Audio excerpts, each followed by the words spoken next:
Assalamualaikum warahmatullahi wabarakatuh. Baiklah teman-teman pemirsa, ini adalah latihan dari timnas usia U20 di Stadion Madia Senayan. Dan kita saksikan ini adalah latihan taktikal dalam rangka untuk kualifikasi Piala Asia U20 yang nantinya juga akan dimainkan di Stadion Madia Senayan di GBK ini. Indonesia tergabung di grup F bersama Maladewa, Timur Leste, dan Yaman. Kalau menurut saya nih teman-teman, latihan taktikal ini tentu harus lebih dipertajam lagi, karena gimana ya, berdasarkan hasil di uji coba di turnamen di Seoul on Ice beberapa waktu yang lalu, di mana timnas U20 ini kalah dari Thailand, kalah dari Korsel. Walaupun awalnya sempat menang lawan Argentina, tapi menurut saya kekalahan dari Thailand dan dari Korsel adalah cermin wujud bahwa tim ini sesungguhnya masih jauh dari harapan. Dan menurut saya salah satu kelemahan dari timnas asuhan Indra Safri ini adalah konsep bermain. Karena kita lihat ketika melawan Korsel misalnya, begitu mudah 3 gol dari Korea Selatan itu dibuat di dalam area kotak penalti pertahanan Indonesia. Gol pertama misalnya mudah sekali. Kemudian gol kedua, syuting juga tidak ada penjagaan dan banyak terlihat menonton para pemain timnas. 3 gol dari Korea ini membuktikan bahwa masih banyak kelemahan dari konsep bermain Indra Safri, terutama dalam konsep bertahan. Kalau saya melihat dalam konsep bertahan, pemain cenderung banyak tidak melihat posisi lawan, dan konsep compact defense, di mana pertahanan itu dibangun seharusnya sejak dari tengah, ini mereka justru mudah sekali diterobos, sehingga lawan itu masuk ke daerah pertahanan yang seharusnya sudah bisa di stop dari tengah. Mereka justru dengan leluasa mengobrak-abrik pertahanan timnas U20 sampai dengan area kotak penalti.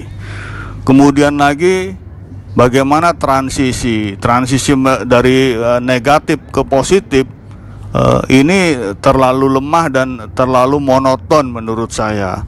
Terutama pada saat melawan Thailand itu terlihat sekali bagaimana konsep bermain Indra Safri ini menurut saya masih jauh dari harapan. Dan build up yang dilakukan itu terkadang kalau sudah melawan tim-tim yang levelnya sama atau lebih kuat, itu sering buntu. Dan variasi-variasi lain seperti direct ball atau mungkin dari kiper langsung ke depan, itu hampir tidak terjadi, hampir tidak ada. Jadi menurut saya yang paling penting adalah dari tim ini yang harus diperbaiki adalah bagaimana konsep bermain dari Indra Safri ini. Kalau kita lihat saat ini dalam taktikal mereka bermain menggunakan lebar lapangan, berusaha untuk memanfaatkan lebar lapangan. Tetapi dalam prakteknya nanti apabila lawan melakukan high pressing tinggi, ini menurut saya juga tidak mudah, karena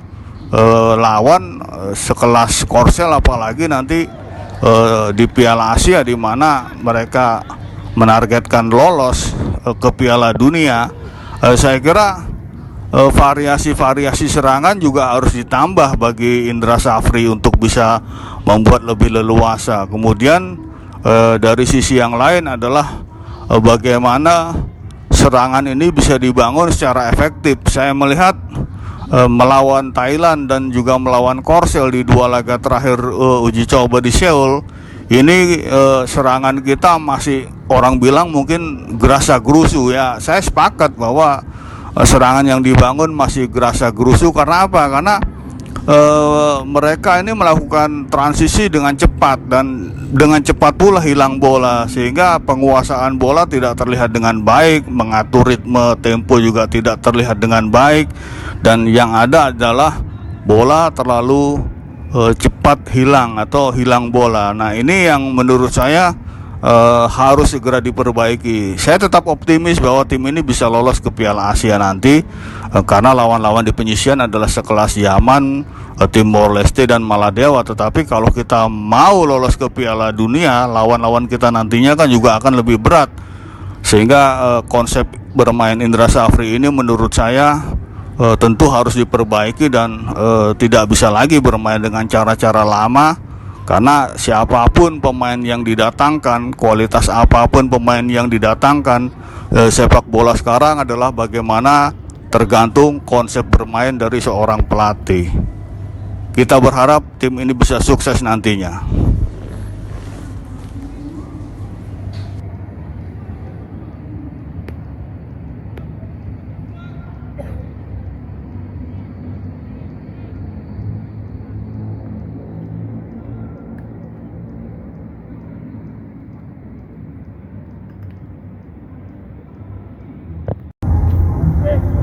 Saya mulai dulu. Ya, Oke, setelah kemarin di AFF kita berhasil menuntaskan tugas menjadi terbaik dan sesuai target yang diterbangkan oleh PSSI. Anak-anak semua bisa mencapainya. Sekarang kita masuk ke step atau tangga kedua, yaitu lolos kualifikasi AFC U20. Saya pribadi ini kualifikasi yang kedua bagi saya setelah dulu tahun 2013 kita kualifikasi di Jakarta satu grup dengan Korea Selatan, Laos dan Filipina, dan kita mendapatkan nilai murni 9 dan kita lolos ke kedua. Mudah-mudahan apa yang menjadi keinginan masyarakat kita lolos ke kualifikasi AFC di Cina nanti bisa berhasil. Mengenai persiapan tim, kita terakhir kemarin 2 minggu latihan di Bali dan berjalan dengan baik, dan sebelumnya juga ada kita ikut turnamen di Korea Selatan dengan Argentina, Korea dan Thailand. Dan terakhir semua pertandingan 2 pertandingan terakhir yang dilakoni oleh tim-tim calon lawan kita sudah mendapatkan, dan tim keamanan saya sudah memberikan masukan untuk saya respon dengan game plan yang tepat untuk melawan mereka, dimana tanggal 25 nanti akan lawan Maldives, tanggal 27 lawan Timor Leste, dan terakhir lawan Yemen. tentang lawan-lawannya coach, ada yang perlu diwaspadai gitu coach? Oh, semua. Jadi saya selalu bicara ke pemain, kita harus fokus, serius, siapapun lawan.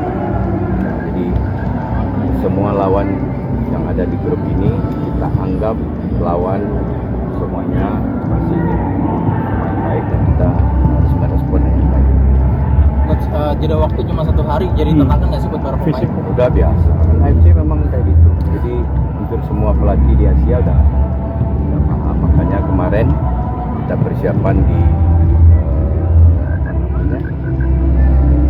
Bali, kita latihan 2 kali sehari, kita bikin simulasi internal game, main istirahat. Alhamdulillah ya, semua berjalan lancar, dan terima kasih untuk semua pemilik klub, ya, pelatih klub yang telah memberikan pemainnya tepat waktu.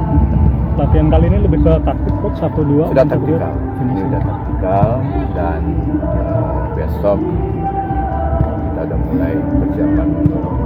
Update pemain-pemain emang masih di luar negeri kayak Melbourne, apa ada yang dana lain? Yang luar negeri sudah nggak ada selain Walter, yang Jin sama Dion kan. Oh, kita udah kirimin surat ke klubnya sudah oke, dan tiket juga sudah. Coach, dengan pindahan venue dari SBB ke Malaysia, coach, gimana masalahnya? Secara teknis untuk kita nggak ada masalah. Kita kemudian mau di GBK, mau di Kemaniang, kita berbiasa. Tapi kalau saya orang teknis melihat dari sisi marketing tentu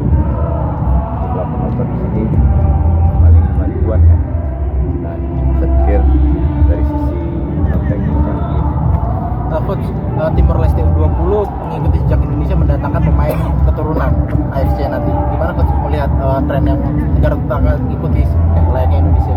Ya saya kan tidak bisa ikut kebijakan negara lain. Silakan aja dan bebas. Dan memang aturan membolehkan itu. Termasuk kita juga memperhatikan. Coach, ada strategi khusus nggak sih Coach? Mungkin dari segi kendala yang utama dari anak-anak dari tim, apa sih Coach? Mungkin fisika yang perlu digenjot lagi ya? Sudah siap, kan sudah saya sampaikan tadi kita siap. Apalagi dengan target pertama, kena tangga pertama di AFF kemarin, mereka sukses dan itu menjadi moral bagus untuk kita. Ya. Dan saya juga ingin mengulang untuk kedua saya di kualifikasi. Coach, kemarin Pak Erick Thohir menyebut Timnas 20 bakal menjajal lapangan training center di IKN pertama kali. Gimana Coach itu Coach? Bagus dong. Kan dibuat ya memang untuk timnas. Sebenarnya tidak perlu dipertanyakan itu, tidak ada masalah kan. Kalau bisa secepatnya. Ya. Kan memang dibuat untuk kita. Bagus banget. Ya. Oke. Sip. Ya. Silakan. Saya bebasin pemain mau panggil siapa. Ya. Revan.